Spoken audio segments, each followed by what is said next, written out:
Oke, Assalamualaikum warahmatullahi wabarakatuh. Kali ini kita akan membahas soal bagaimana pengendalian dokumen di laboratorium untuk meningkatkan mutu laboratorium.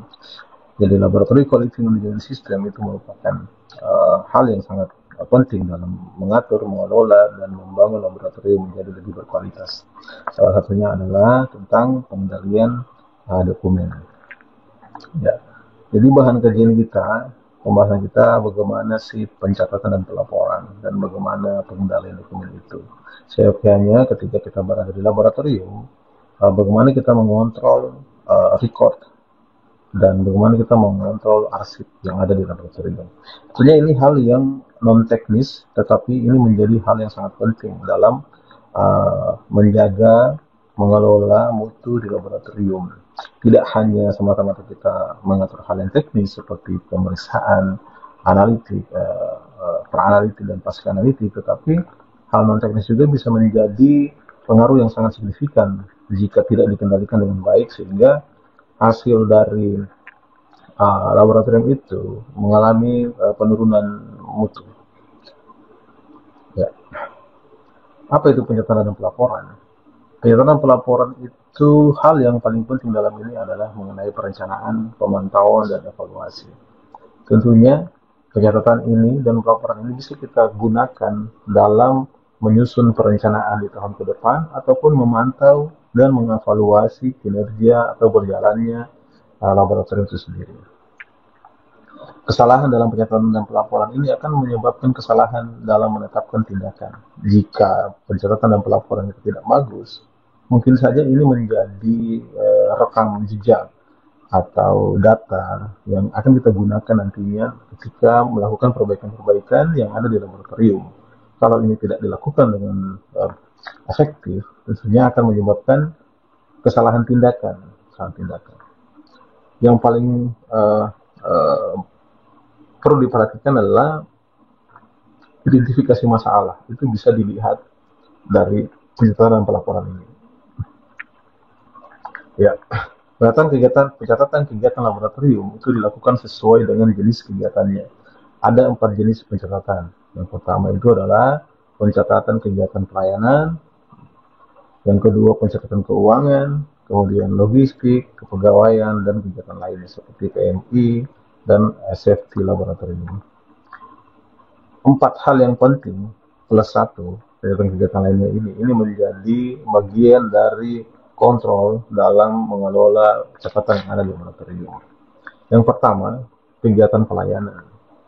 Tentunya dalam proses berjalannya laboratorium itu akan ada pelayanan yang diberikan. Nah, setiap pelayanan yang diberikan ini, kegiatan pelayanan yang diberikan ini betul-betul harus dicatat, harus ada record, harus ada rekaman yang bisa digunakan nantinya untuk ke depan dan masa depan, apakah perlu ada perbaharuan atau perlu ada peningkatan. Begitupun dengan pencatatan keuangan. Kalau pencatatan keuangan ini tidak berjalan dengan efektif, nanti akan terjadi masalah di saat itu ataupun di masa depan. Begitupun logistik terkait dengan regensia, bahan-bahan, BHP, dan lainnya. Kalau arus logistik tidak bagus, kita tidak kontrol, tentunya nanti akan berdampak juga. Begitupun dengan arus kas di keuangan. Lalu pencatatan kepegawaian. Kepegawaian ini perlu dicatat hal-hal yang sangat penting mengenai pelatihan, kemampuan, karir, dan hal-hal lain yang perlu yang menjadi fondasi untuk membangun kualitas SDM yang bagus. Dan juga pemantauan mutu internal itu perlu dicatat sudah sejauh apa mutu internal kita, dan juga bagaimana kondisi keamanan laboratorium dan keselamatan di laboratorium. Nah, coba kita lihat pencatatan kegiatan di pelayanan. Ada beberapa pencatatan yang ada di pelayanan. Ada hampir 10, bahkan bisa lebih dari ini. Jadi di dalam mengelola laboratorium, kita harus menyediakan buku register penerimaan spesimen. Nah, ini harus ada.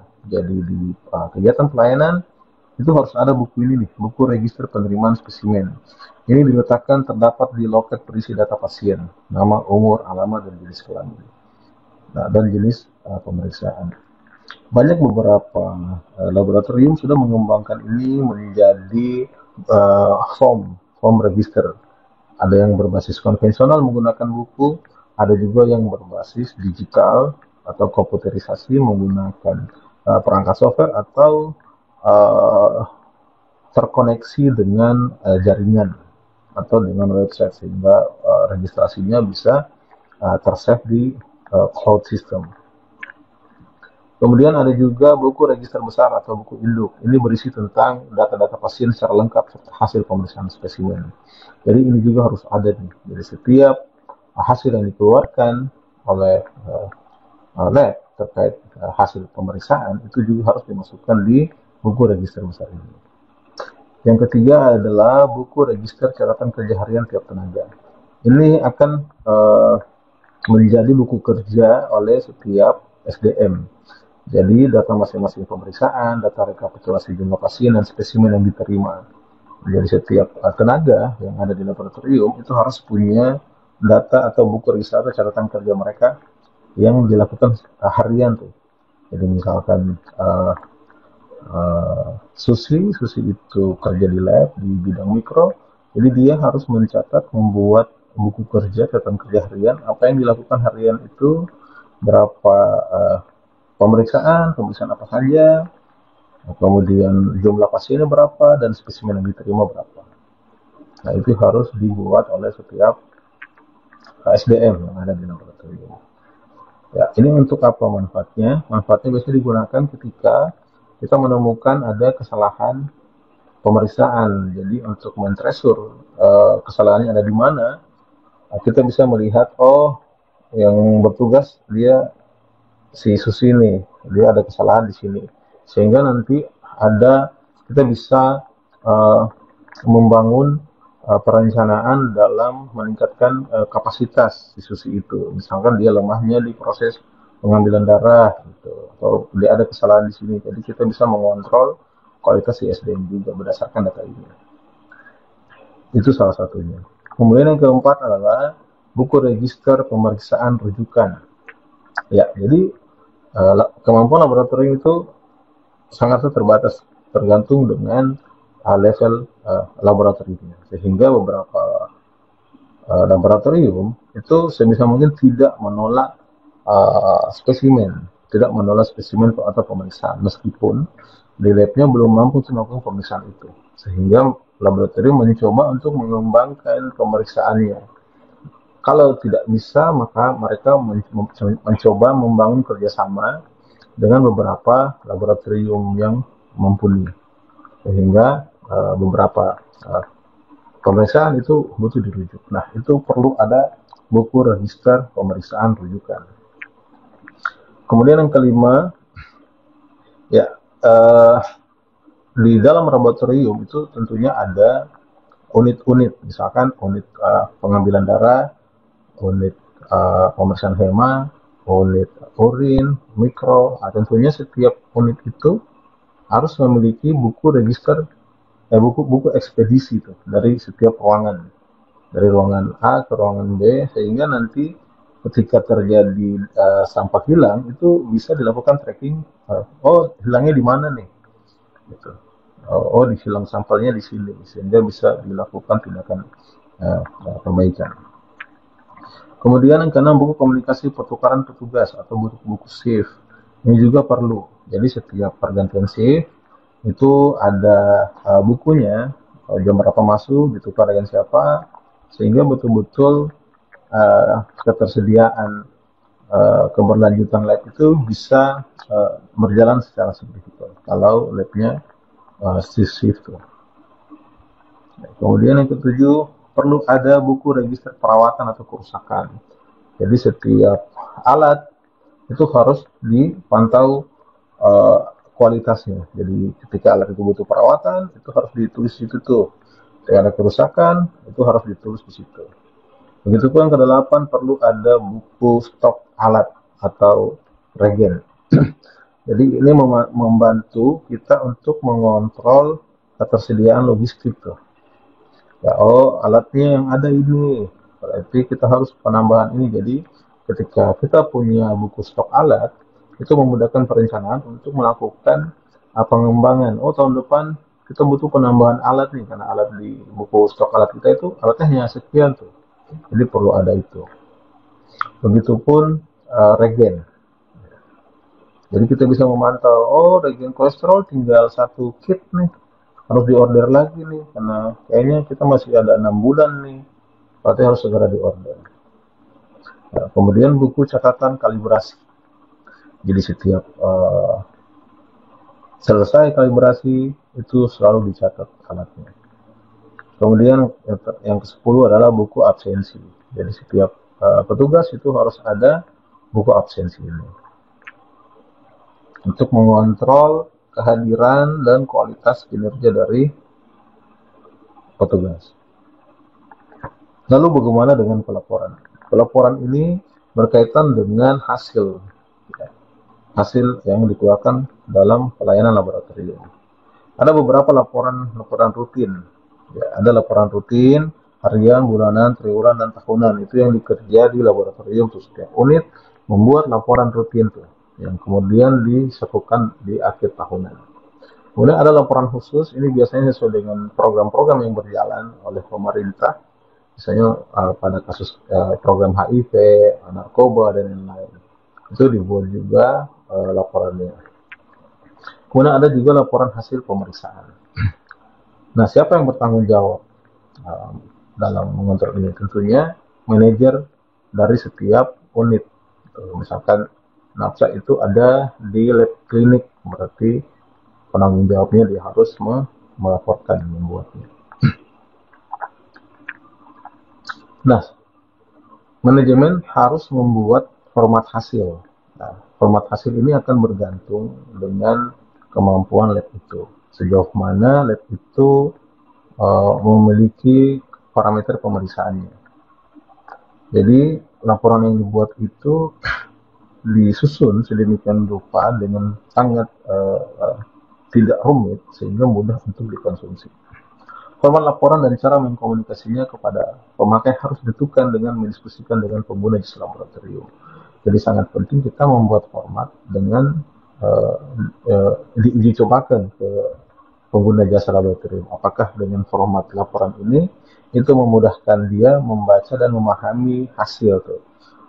Jangan sampai formatnya terlalu berat, terlalu banyak, modelnya terlalu banyak kata atau terlalu banyak model sehingga sulit pengguna jasa kita memahami, oh ini hasilnya berapa.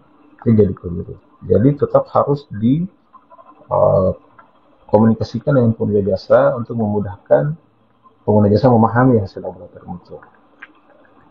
Kemudian laporan hasil pemeriksaan juga itu selain format harus dibuat dengan mengkomunikasikan disusun dengan pengguna jasa, itu harus juga diserahkan hasilnya tepat waktu untuk laporan hasil pemeriksaan. Jadi manajemen laboratorium ikut bertanggung jawab atas diterimanya hasil pemeriksaan kepada orang yang sesuai dalam waktu yang disepakati.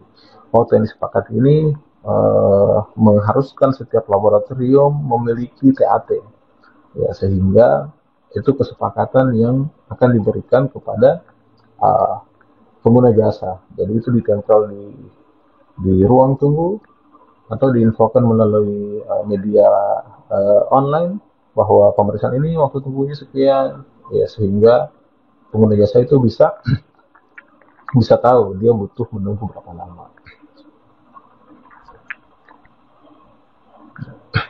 Kemudian laporan hasil itu harus memuat beberapa komponen.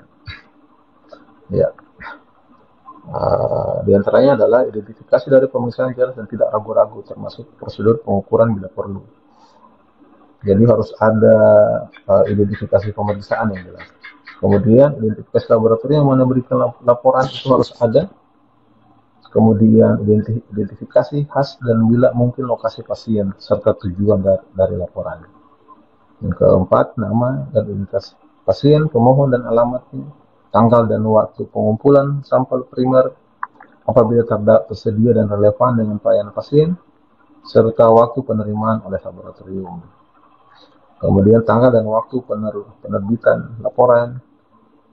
Jika tidak tercantum pada laporan, tanggal dan waktu penerbitan laporan harus dapat diperoleh dengan segera jika diperlukan.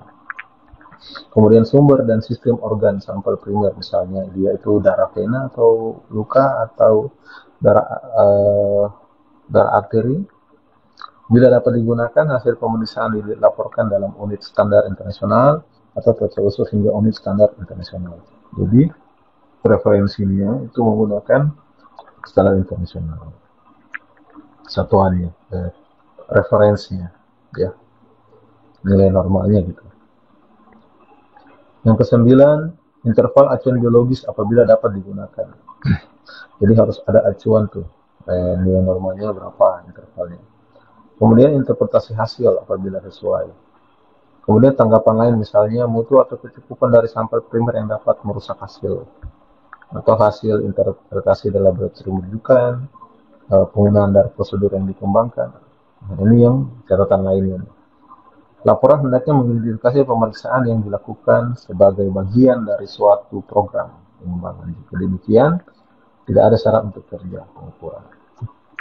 Jadi tanggapan lain memuat tentang hal-hal yang berkaitan dengan metode, kemudian kerusakan sampel, misal mutu, kemudian berapa persen limit deteksinya, dan lain-lain. Yang ke-12, identifikasi dari petugas yang diberi wewenang mengeluarkan hasil. Jadi harus ada data petugas siapa yang berwenang mengeluarkan hasil. Jika relevan, hasil asli dan hasil yang diperbaiki. Ya. Kalau ada perubahan atau revisi dari hasil. Apabila mungkin, tanda tangan atau otoritas dari petugas memeriksa atau menerbitkan laporan. Jadi harus ada petugas yang menerbitkan laporan. Ya, itu tadi soal pencatatan dan pelaporan. Lalu bagaimana penyimpanan dokumen? Ya, dokumen-dokumen yang harus disimpan di lab itu adalah surat permintaan pemeriksaan lab, hasil pemeriksaan lab, dan surat permintaan dan hasil rujukan. Ketiga dokumen ini harus disimpan baik-baik. Ya, bagaimana penyimpanannya? Prinsipnya, yang pertama, semua dokumen yang disimpan harus asli dan harus ada bukti verifikasi pada dokumen dengan tanda tangan oleh CJ atau supervisor. Jadi dalam bentuk hard copy. Yang kedua, berkas laboratorium paling lama disimpan selama 5 tahun. Untuk kasus-kasus khusus dipertimbangkan tersendiri. Jadi kalau kasus-kasus tertentu itu bisa disimpan di atas 5 tahun. Berkas anak-anak harus disimpan hingga batas usia tertentu sesuai dengan ketentuan yang berlaku. Jadi untuk anak-anak itu disesuaikan tuh, ya, sesuai dengan parameter pemeriksaan. Karena biasanya beberapa hasil itu membutuhkan cross check ulang untuk melihat terapi atau perkembangan anak dari hasil itu.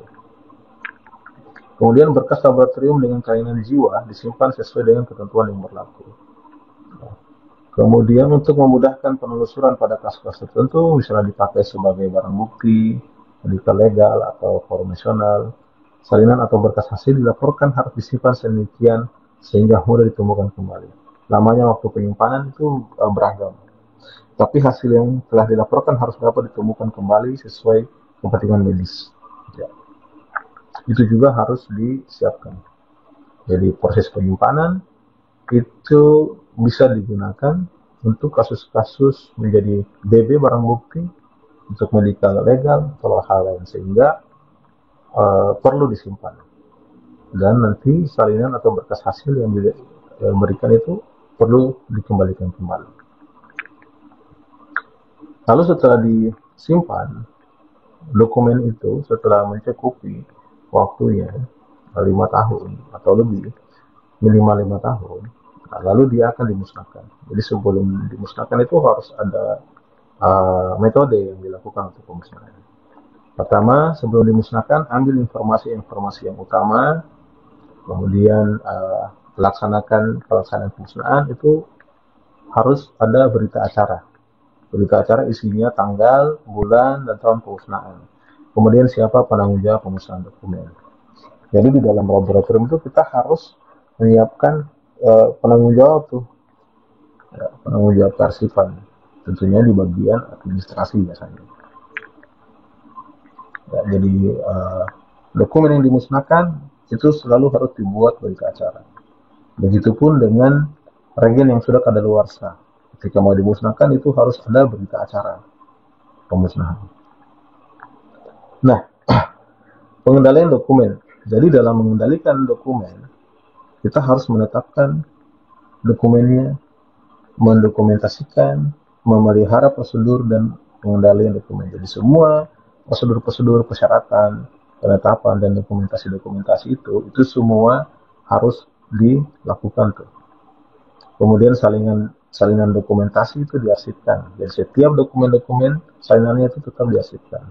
Kemudian disimpan baik kertas maupun non kertas. Jadi dalam proses-proses tertentu dalam mengontrol dokumen itu kita harus menggunakan dua aspek tuh. Jadi jangan disimpan hanya di komputer, tapi harus juga disimpan dalam bentuk hard copy kertas tuh.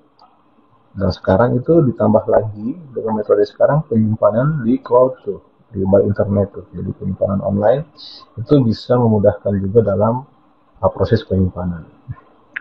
Jadi memang sangat penting dalam mengelola dokumen ini karena pada aspek-aspek tertentu pengendalian ini sangat penting. Mutu dokumen ini sangat penting agar kasus-kasus tertentu, keadaan tertentu tidak ketika dibutuhkan kita bisa memanfaatkan dan tidak mengalami masalah dalam proses tracking dokumennya. Bagaimana cara pengendaliannya? Jadi harus ada prosedur.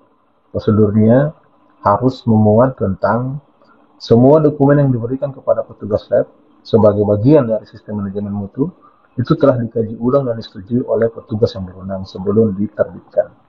Jadi dokumen itu dikaji ulang dulu, divalidasi ulang dulu, baru diterbitkan. Yang kedua, prinsipnya bahwa setiap saat tersedia daftar paling mutakhir yang mencantumkan semua dokumen yang berlaku. Revisi termutakhirnya yang sah, berikut dengan penyebarannya. Disebut juga catatan pengendalian dokumen. Yang ketiga, hanya dokumen versi paling terbaru termutakhir yang disediakan untuk penggunaan aktif pada tempat di mana dokumen itu digunakan. Yang keempat, dokumen secara berkala dikaji ulang, direvisi apabila perlu dan setuju oleh petugas berwenang. Contohnya adalah SOP. Jadi SOP, dokumen-dokumen SOP yang ada di laboratorium itu perlu, jika perlu ada pengkajian atau revisi karena ada perubahan SOP atau karena ada pergantian metode atau pergantian alat, tentunya itu perlu direvisi.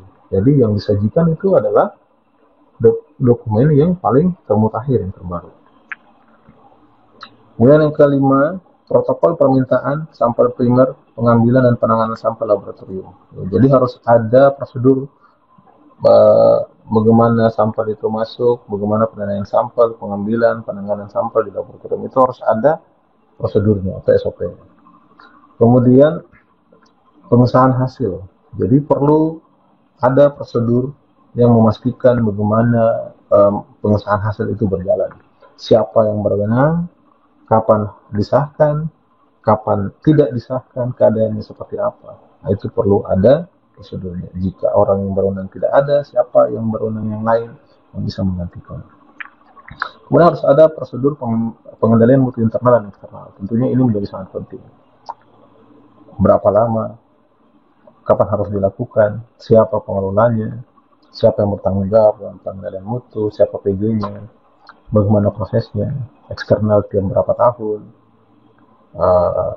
diatur siapa nih, parameter apa lagi nih yang mau dieksternalkan, PPM, PME-nya, kapan lagi kita mau kembangkan. Nah, itu perlu disusun. Kemudian perlu ada prosedur yang mengatur tentang sistem informasi laboratorium, SIL-nya. Jadi bagaimana koordinasi, bagaimana jalur sistem informasi laboratorium ini berjalan dari unit mana ke unit mana, bagaimana cara publikasi datanya, itu harus diatur di sistem informasi laboratorium. Kemudian pelaporan hasil, ya, bagaimana prosedur pelaporan hasilnya, siapa yang memvalidasi, apakah harus divalidasi ini, ataukah harus semua tanpa validasi dulu, hanya verifikasi saja sudah boleh. Ya. Kemudian harus ada prosedur upaya perbaikan dan penanganan keluhan. Ya, ini juga menjadi penting nih. Kalau ada keluhan, bagaimana cara kita menyelesaikan, bagaimana menangani, bagaimana melakukan perbaikan, bagaimana menghandle pasien yang mengeluh atau pendengar jasa kita mengeluh. Itu perlu ada prosedur. Kemudian komunikasi dan interaksi lain dengan pasien. Ya, itu perlu ada prosedur dengan petugas kesehatan, laboratorium rujukan dan pemasok supaya tidak terjadi kesalahan atau tumpang tindih. Kemudian audit internal. Dan terakhir adalah perlu ada prosedur tentang etika. Jadi harus diatur semua nih, audit internalnya seperti apa, etikanya seperti apa. Ini harus diatur. Jadi dalam mengendalikan semua prosedur-prosedur ini harus ada semua dokumennya. Ya, jadi setiap dokumen itu harus diberikan penandaan. Semua dokumen yang terkait dengan sistem manajemen mutu harus diberi identitas secara unik. Tidak ada samanya tandanya. Jadi isinya dokumen itu harus ada judul, edisi, tanggal revisi, nomor revisi, kemudian jumlah halaman, kemudian wewenang untuk menerbitkan pencantuman sumber. Jadi sumbernya harus ada. Ya, kemudian pengkajian terhadap kontrak layanan laboratorium. Ya, jika laboratorium menjalin kontrak dengan pihak lain untuk memberikan layanan laboratorium, maka harus dijaga hal-hal berikut nih. Jaminan mutunya itu harus dikontrol, penyimpanan rekaman, kaji terhadap kontrak layanan, dan pemberitahuan kepada pelanggan. Kita lihat bagaimana jaminan mutu layanan. Jadi itu untuk menjamin mutu, prosedur kaji kontrak harus dimiliki. Sehingga prosedur pengkajian dimaksud itu bisa terjaga kondisi kerjasama dengan baik, jelas, dapat dimengerti dengan kontrak kerjasama kita. Kemudian laboratorium memiliki kemampuan dan sumber daya yang mumpuni sesuai dengan kontrak yang dibunyikan. Jadi target lab rujukan kita, jika kita perlu merujuk sampel dengan kontrak kerjasama dengan pihak lain, jadi perlu diatur tuh jaminan mutunya dengan lab yang kita rujuk kerjasama. Kemungkinan penyimpanan rekaman kaji terhadap kontrak layanan. Rekaman hasil kaji terhadap kontrak, perubahan-perubahannya itu harus tersimpan. Jadi setiap hasil yang sudah keluar dari lab rujukan itu kita harus simpan.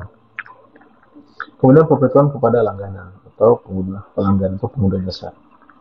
Jika terjadi penyimpangan terhadap kontrak, maka pelanggan, misalnya klinisi atau lembaga kesehatan, harus diberitahu. Jadi kalau misalkan ada kesalahan, penyimpangan, jadi klinisi itu kita harus diberitahu tuh dari si tempat kita kontrak kerjasama pemeriksaan, dan juga harus dijamin. Ya, sehingga dalam proses ini kita bisa mengontrol kesalahan-kesalahan, ya, hal-hal yang tidak diinginkan. Ya, bagaimana caranya? Caranya dengan kita menetapkan proses untuk mendeteksi semua masalah, ya, dengan menggunakan alat tersebut. Jadi apapun kita tetapkan bagaimana cara kita mendeteksinya. Yang pertama adalah mendeteksi masalahnya. Kemudian yang kedua, kita menyimpan catatan semua kejadian masalah. Jadi semua catatan kejadian masalah itu disimpan, baik itu ada keluhan, baik itu kesalahan yang terjadi, perbaikan alat, dan lain-lain. Itu harus disimpan, dicatat, sehingga itu yang akan menjadi modal untuk melakukan investigasi dan melakukan tindakan apa yang perlu diambil. Lalu kita selidiki, setelah kita mendapat catatannya, kita selidiki penyebabnya apa. Setelah terdeteksi, lalu kita analisa dengan cermat informasi yang tersedia. Itu yang akan membantu kita untuk menetapkan pengambilan tindakan untuk perbaikan. Sehingga nanti kesalahan yang terjadi benar-benar dapat diperbaiki tepat dan dapat dicegah untuk masa yang akan datang. Lalu kita pantau dan amati apakah masalah tadi terulang kembali. Kalau dia bisa terulang kembali, berarti ada identifikasi penyebab masalah yang salah tuh di 1, 2, 3 tadi. Yang berarti ada di sini yang ada keliru nih, dari identifikasi, pencatatan, dan penyebab masalah. selidik penyebab masalah. Nah, baru kita lihat kembali. Atau memang kesalahannya itu dari faktor lain lagi yang perlu kita lakukan perbaikan. Lalu kita perlu juga memberikan informasi kepada semua pihak yang membutuhkan, pada pihak yang terkena dampak kesalahan tersebut atau kepada pihak-pihak lain yang tidak secara langsung. Jadi setiap kesalahan yang terjadi atau dampak yang terjadi dari kesalahan itu kita berikan informasi. Lalu bagaimana pemecahan masalah? Ini adalah salah satu contoh pemecahan masalah pada kerusakan alat, troubleshoot kerusakan alat. Ya. Jadi pada beberapa kondisi alat itu bisa menjadi masalah tuh. Ini pada fotometer. Pada fotometer, jadi jika data hasil tidak muncul, ini penyebabnya ini biasanya ada jumlah sampel yang bisa kurang, berarti kita harus perhatikan kembali sampelnya, sesuaikan. Kemudian proses reaksi terlalu cepat, berarti waktunya kita kurang, harus tindakan perbaikan. Atau flow cell terkontaminasi, berarti kita harus rinse dulu tuh, berulang-ulang.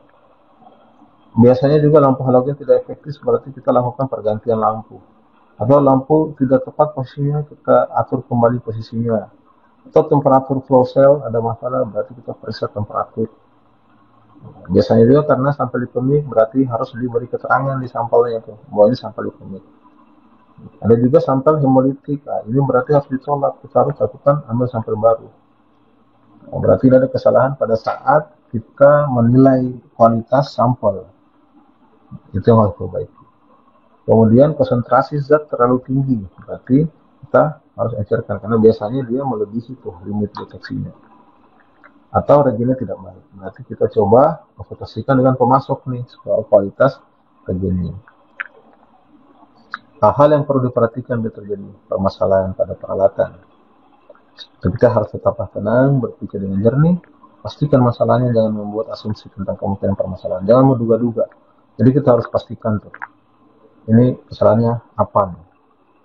Kemudian jika penanganan sederhana gagal, jadi kita sudah lakukan tindakan perbaikan dengan melihat aspek-aspek ini tadi, tindakan-tindakan ini semua gagal yang kita lakukan, berarti kita harus coba hubungi teknisi alat itu, penyedia alat itu. Tentunya kita kalau sebagai supervisor tuh, kalau sebagai atasan. Tapi kalau kita sebagai laboran, kita harus menghubungi supervisor atau atasan. Nanti atasannya selanjutnya mengontak teknisi. Kemudian tempelkan label bahwa alat rusak. Jadi kalau alatnya sudah lakukan tindakan, tapi belum ada masalah, lapor ke atasan. Lalu atasan nanti akan mencoba menghubungi teknisi. Tapi dalam beberapa waktu, mungkin waktunya akan sangat lama, berarti tetap labelnya harus dilabeli, alatnya harus dilabeli bahwa alatnya rusak. Sehingga nanti ketika pergantian shift, laboran yang lain itu tidak tahu bahwa alat ini lagi dalam proses maintenance atau perbaikan atau lagi rusak ya. Kemudian kita catat semua tindakan atau upaya perbaikan yang sudah kita lakukan di formulir yang telah dibuat tadi tuh, di formulir catatan yang di buku catatan tindakan perbaikan alat tuh. Modelnya seperti ini. Jadi formulir pencatatan perbaikan alat, misalnya alatnya apa, mereknya apa, ruangannya apa, tanggal berapa, suhu yang diukur, siapa petugasnya, kondisinya. Kita harus lihat identifikasi jenis kerusakannya apa, kemudian tindakan perbaikannya yang sudah dilakukan apa. Nanti di sini baru tanggal servis atau teknisi. Ya, jadi yang sudah kita perbaiki itu tindakannya apa, sudah tanggal berapa. Kalau dijadwalkan untuk perbaikan untuk teknisi. Ya, yang paling penting juga dalam peralatan, kita perlu mengatur, memanage peralatan, manajemen peralatan. Harusnya setiap satu orang itu memegang menjadi penanggung jawab satu orang untuk satu alat, sehingga dia akan bertanggung jawab dalam operasional alat, pemeliharaan dan perbaikan, dan mengupayakan kalibrasi saat alat itu digunakan, saat awal diinstal, uji fungsi secara berkala, kemudian dilakukan oleh teknisi alat. Untuk kalibrasinya petugas laboratorium atau institusi berwenang. Jadi si penanggung jawab ini yang memegang alat itu, yang bertanggung jawab dalam penanggung jawab alat itu, misalkan fotometer, kita pilih nih, Andri nih yang sebagai PJ alat fotometer. Jadi dia bertanggung jawab penuh dalam operasional alat. Jadi kalau ada kerusakan, misalkan siswi yang lagi pakai alatnya, shiftnya ada kerusakan, Andri yang akan men-set, mengupayakan perbaikan kerusakan, karena dia yang harus tahu dalam proses alat itu. Gitu. Sehingga nanti dalam mengupayakan perbaikan ataupun mengupayakan kalibrasi itu bisa diatur oleh si penanggung jawab alat itu. Ya, sekian pembahasan kita tentang hari ini tentang hal-hal yang perlu kita kontrol dalam mengelola laboratorium. Jadi kita tambah tadi bahwa dalam pengelolaan laboratorium quality management system, pengendalian dokumen, dan pencatatan pelaporan, serta manajemen peralatan, itu perlu dikontrol dengan baik. Sehingga dalam beberapa kondisi laboratorium kita bisa berkualitas dan bermutu, tidak hanya teknis, tapi dari aspek non-teknis. Nanti kita akan bahas lagi bagaimana menyusun keuangan dan laporan keuangan, lalu bagaimana menentukan kesalahan-kesalahan, sehingga bisa kita identifikasi kesalahan. Kita akan jumpa lagi di pertemuan selanjutnya. Terima kasih. Assalamualaikum warahmatullahi wabarakatuh.